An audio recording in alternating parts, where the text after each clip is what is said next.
ভারতের ছোড়া ৬টি ব্যালিস্টিক মিসাইল তাদের নিজ রাজ্য পাঞ্জাবে আঘাত হেনেছে এই দাবি করেছেন পাকিস্তানের সামরিক গোয়েন্দা সংস্থা ডিজিএফআই এর মহাপরিচালক লেফটেন্যান্ট জেনারেল আহমেদ শরীফ চৌধুরী।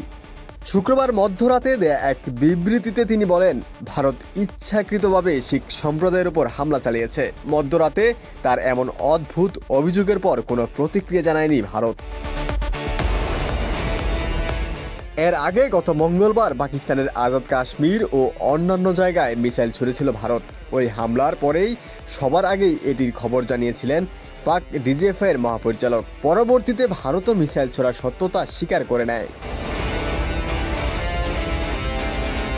লেফটেন্যান্ট জেনারেল আহমেদ শরীফ চৌধুরী জানান, ভারতের পাঞ্জাবের জালান্দার বিভাগের অদমপুর থেকে ব্যালিস্টিক মিসাইলগুলো ছুড়ে, যার মধ্যে একটি অদমপুরে আঘাত হানে আর বাকি 5টি ফেলে পাঞ্জাবেরই অমৃতসরে। তার অভিযোগ, নিজ দেশের শিখ সম্প্রদায়ের মানুষকে লক্ষ্য করে মিসাইলগুলো ছুড়েছে ভারতীয় বাহিনী।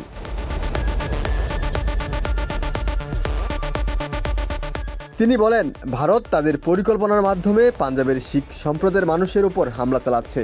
আমাদের সব সহমর্মিতা শিখ এবং সংখ্যালঘুদের প্রতি রয়েছে, যারা ভারতের নিজস্ব অভ্যন্তরীণ ষড়যন্ত্রের শিকার হচ্ছে। এটি অবাক করার মতো ঘটনা এবং সর্বোচ্চ পর্যায় থেকে উস্কানিমূলক কাজ, যেখানে ভারত এখন নিজ জনগণের উপর ব্যালিস্টিক মিসাইল ছোড়া শুরু করেছে, যেটি কোনোভাবেই সমর্থনযোগ্য নয়।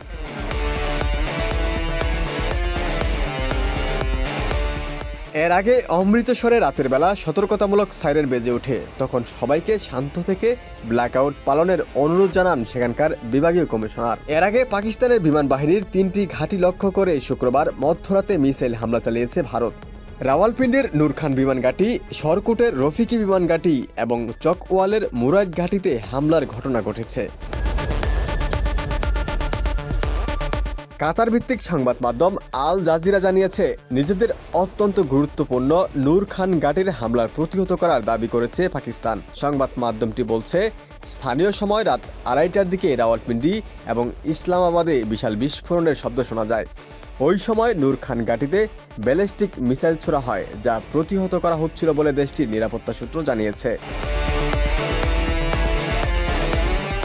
পাকিস্তানের নিরাপত্তা সূত্র জানিয়েছে, হামলায় এয়ার টু সারফেস মিসাইল ব্যবহার করা হয়েছে, অর্থাৎ বিমান থেকে মিসাইল ছুড়ে ঘাঁটি ধ্বংসের চেষ্টা চালিয়েছে ভারতীয় বাহিনী।